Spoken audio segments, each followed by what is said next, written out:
and welcome to the Lowestoft Energy Challenge, and this is the pitching day, the day you've all been working towards. At the Aspire Centre in Lowestoft, students from 3 educational establishments are taking part in an innovative competition. We want to teach people to change and have an impact on the world we live in.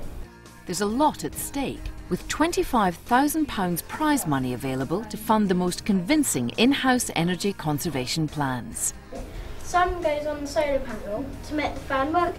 After 9 months' preparation, the students are ready to pitch to a panel of judges from Nesta, the National Endowment for Science, Technology and the Arts, and the enterprise agency Make Your Mark. Nesta's role is to build the UK's capacity for innovation, and a really crucial element of that is to support the development of young people's skills and attitudes, because after all, young people are going to be the ones who are solving the big problems in the future. Big problems like climate change, problems that we haven't even come across yet. The effects of climate change are affecting the world, the continent, the country and our town Lowestoft, and if everyone does their little bit, it will be, as Louis Armstrong said, a wonderful world. First up is Dean's High School from Lowestoft. There are many benefits to having a wind turbine at the Dean's High School, and the most important would be the environmental benefits. So if successful, this is how we'd like to spend the money. We feel this is the best option, since energy is generated from a renewable, readily available source. To prepare for the pitch, Dean's High School students surveyed where energy was being wasted in their school. They used a special plug that tested the levels of energy consumed by different appliances. They analysed their findings with the help of the environmental charity, the Global Action Plan. So what we thought we'd do is we'd actually take a look at what you found out since we were last in. None of the students switch off any gadgets or appliances in classrooms, like at the end of lesson, break and lunch and the end of day. And in year 9 and 10 there's no students do it, and in year 11 there's next to none, and in teachers there's a bit more. Okay. So I think we need to be teaching the students about how to switch them off and be more energy efficient. They want to try and look at generating electricity within the school site and reduce our carbon footprint through that route, and they're beginning to look at the possibility of buying and setting up a wind turbine at school. Joe? We've been looking at a lot of other ways to save energy as well, but we've decided that on the key point that we really do want a wind turbine. Okay. If possible. So you've been doing some other evaluation, but you're still focused on that wind turbine. It's an important part of the Lowestoft Energy Challenge that students take the initiative and decide on what research they want to do. The students themselves contacted local school Ellingham Primary, which already has a wind turbine, for more information and used it as a research model. We had Eon and CGen, and they came and saw the site, and they proposed the positioning of the wind turbine. They then wrote a report on all the details of the wind turbine, and it seems like it would be fine to go ahead. I think we're quite close. So even though it's going to take 8 weeks to get the planning permission, we are really confident that we're going to get this wind turbine. We're really going to push to try and get it. So I hope I've given you an overview of our project, but I'd just like to remember this project is not about just building a wind turbine, it's about making a difference, about changing the future for the better. We deserve this money. Our project should be funded. Hello, I'm Linus. I'm Joe. We're from Poplars and we're just going to do a presentation about what we've been doing over the last 6 months. By far the youngest team taking part in the Lowestoft Energy Challenge are the Poplars Primary School pupils. We found out that it takes 7 solar panels to power 1 light bulb. These 8-year-olds have come up with some very ambitious plans to generate renewable energy. This is Louis.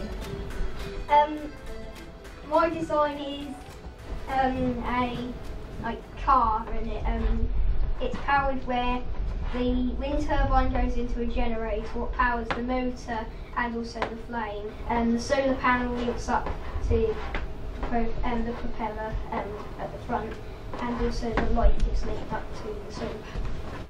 They are very keen, and that's very useful because they come up with lots of ideas, and some of them are quite bizarre, some of them are undoable, but some of them will be maybe on the money, and we have to give them the opportunity to talk about them and trial them out.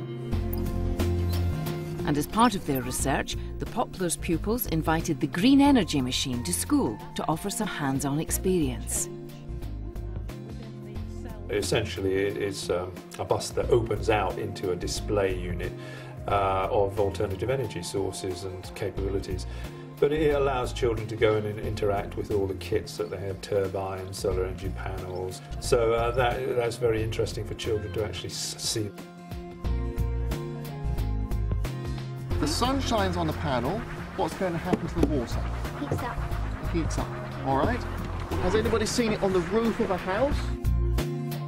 Largely they've been working on solar energy panels and wind turbines of a pilot size, and to find out the viability of the equipment that we hope to purchase. So even though there's some cloud and it's not as perfectly sunny, it's still warmed up this plate. And the pupils went one step further and implemented their own energy-saving plan.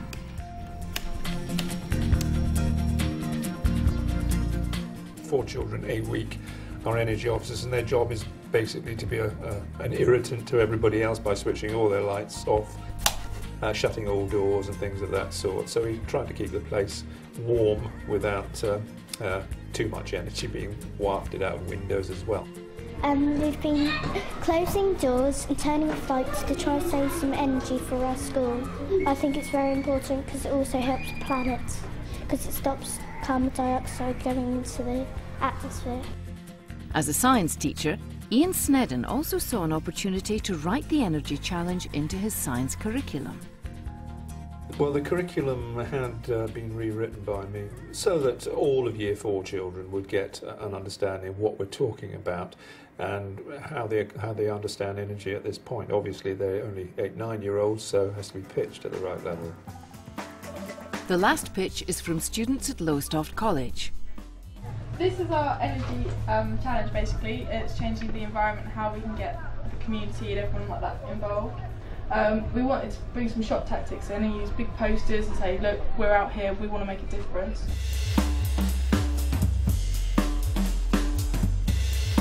The main ideas for this pitch came out of a workshop with the Global Action Plan team. What's the project idea?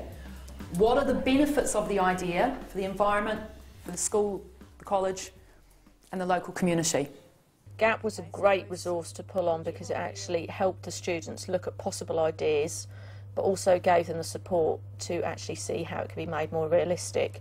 About 3 years ago, someone created a sculpture called the Wee Man, which is waste electronic and electrical equipment. It's a giant sculpture made entirely from the amount of electronic waste one person would generate in their lifetime.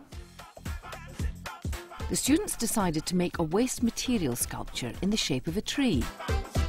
Working on a replica was a challenge that engineering student Emma took up. This is a model that we made to represent what we actually want to make, as in wee tree. We've used things like pipe, gas pipe and stuff to sort of make model exhausts. Coke cans, as in that's what the oil drums are going to be. The washers are going to be the washing machine windows. The reason we want to make it 12 foot is because it will be big, it will be in your face, and because it's all eco-friendly and trying to save as much of the planet as we can. Right, we discussed biofuel, and there are a lot of potentials with it. We've even got some, apparently we've got some college staff have already checked into it, done some research on it.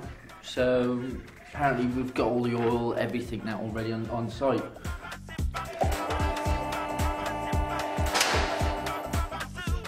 The Motor Mechanics Department was keen to champion converting cars to using biofuel. So we now need to look at what we're going to have to change on this particular vehicle to bring it into use with biodiesel. Because the biodiesel is very aggressive, they could attack the plastic or the rubber in here. What is great is the students will get a hands-on experience, so when they finish their course and go out into the industry, they're already up in the forefront of sort of like new change in motor vehicle technology. The carpentry department has also been involved. The carpentry team actually highlighted with their students that there was a vast amount of waste being produced from the carpentry and the boat building department in the form of sawdust and wood shavings. At the moment, that goes directly to a waste company, which I presume goes to landfill. So what we're actually looking at doing is collecting that waste using a compactor with bid money to then produce briquettes that people can use either on fires or barbecues. At Lowestoft College we waste 2 big green bins full of rubbish every day on wood chippings and stuff like that. Those wood chippings were compacted into something like that we could then use for either heating or something like that to then cut down on energy bills around college. The actual bit of it, which is the main bulk, which is the bit that does it all and everything, Squishes it together. we can get for £5,000. The rest of it, which is like the feeding and the whole bit, we can make ourselves. Is there any questions? Thanks very much. At the Aspire Centre, the pitching session is over. When we first started this project 9 months ago, we were looking at a group of young people who didn't really know what they were doing and they weren't really sure how they fit together. And to see them now, they look like young business people. The Poplars children have had to go home, but the older students are keeping their fingers crossed for a positive result. All this time we've been building up to this presentation, and to have just done it and it gone so well, you know, we are happy it went so well. I think the presentation went really well. We managed to get quite a few of our points across. It was really good to see the Poplars representatives and the college representatives working with our group. Hopefully we've been successful. So yeah, we should get it, hopefully. So after all the hard work, was it worth it? Dean's High School received £25,000 to build a wind turbine to generate electricity. On the energy conservation front, the students are planning events and a poster campaign to persuade the school and the local community to stop wasting energy. Poplars Primary School was given £2,000 to pursue energy generation options. And the pupils are well on their way to saving energy by continuing their monitoring system. The Lowestoft College Energy Group was awarded a grant of nearly £16,000 to implement building a waste sculpture, converting cars to using biofuel, and compressing waste sawdust into fuel logs. As a pilot project, the Lowestoft Energy Challenge has been a success. The hope is that the scheme will go nationwide. We're going to have a teaching pack available for teachers at primary, secondary and FE level. Because we want to show that this is the kind of thing that you could do in any school, and we hope that our teachers throughout the country will think this is a good idea, because it's a way of empowering their students to use their scientific knowledge, but also knowledge they have from their other subjects about their community, about their written skills, about their presentation skills, and bringing all of those things together. The panel of judges, I think, has been hugely impressed by the quality of the ideas that the young people have described to us, and also the passion and the professionalism with which the young people carried out their pitches. I've been amazed by the quality of the ideas today, and I'm really looking forward to working with these teams in future to make these ideas real.